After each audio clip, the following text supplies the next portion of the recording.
ខាត់ណាទឹកភ្នែកឬក៏ផ្កាស្ពៃទឹកភ្នែកមុខម្ហូបមួយមុខនេះគឺទឹកភ្នែកពិតហ្មងបងប្អូន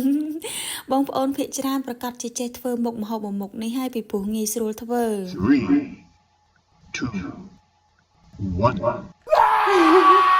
1. ញ៉ាំហើយយ៉ាគេមុខម្ហូបមួយមុខនេះបងបារាំងឲ្យឈ្មោះថ្មីមួយមុខទៀតហើយគឺខាត់ណាមុខអាក្រក់ពីព្រោះពេលយំទៅគឺមុខអាក្រក់ខ្លាំងណាស់ជាដំបូងគេមានខាត់ណាប៉ុន្តែខ្ញុំអត់មានខាត់ណាទេគឺខ្ញុំមានផ្កាស្ពៃអញ្ចឹងទេយកមកសកហើយលាងឲ្យស្អាតបន្ទាប់មកស្រុះពេលស្រុះខ្ញុំបន្ថែមជាមួយនឹងប្រេងឆាបន្តិចដែរដើម្បីឲ្យមានពណ៌នៅតែស្រស់អញ្ចឹងណាបន្ទាប់មកយកត្រាំជាមួយទឹកកកដើម្បីឲ្យស្ពៃយើងនៅតែស្រួយឆ្ងាញ់បងប្អូន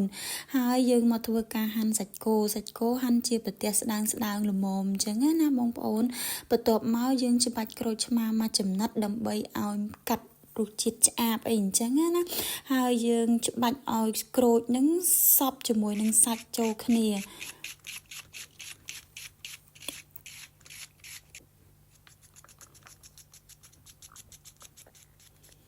ក៏ដូចជាមានខ្ទឹមសនិងខ្ទឹមក្រហមក្នុងអាយខ្ញុំចិតជាចំណិតបែបនេះបន្ទាប់មកយើងក៏ចាប់ផ្ដើមធ្វើទឹកត្រីរបស់យើងខ្ញុំមានម្ទេសយ៉ាងច្រើនបងប្អូន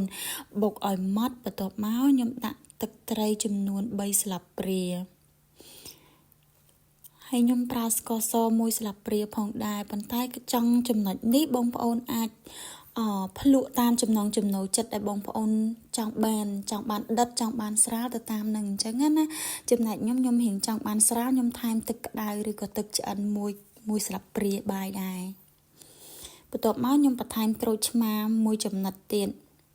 មើលតែជូរឆ្ងាញ់ល្មមហើយខ្ញុំក៏ចាប់ផ្ដើមមករៀបបន្លែរបស់យើងបងប្អូនមុខម្ហូបមួយមុខនេះគឺងាយស្រួលធ្វើមែនតើបងប្អូនជាប្រភេទម្ហូបដែលញ៉ាំលេងក៏បានញ៉ាំជាមួយអាតិចនឹងក៏ត្រូវដែរជាការជួបជុំគ្នាអីចឹងអូបានអាតិចនឹងមកគឺថាតំណងណាស់បងប្អូនហើយយើងក៏ចាប់ផ្ដើមស្រោចជាមួយនឹងទឹកត្រីយើងដែលមានម្ទេសច្រើនសម្រាប់ទឹកភ្នែកហ្នឹងណាគឺដាក់មកអូតំណងណាស់បងប្អូនអើយតំណងមែនតើ